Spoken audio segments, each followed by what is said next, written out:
Banyak nak. Kumpulin di mana dia? Gantung dia bang. Lepas dulu ni. Ingat lepas bang. Lagi apa nih bang? Lagi berapa? Memberikan villa deh bang ya? Balas dendam terbaik adalah kerjaan orang. Hah? Balas dendam terbaik kerjaan orang.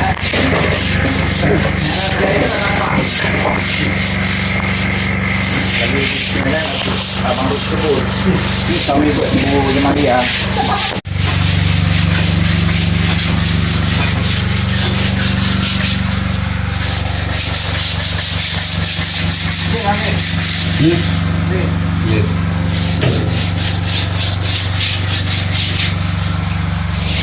Muka bisa.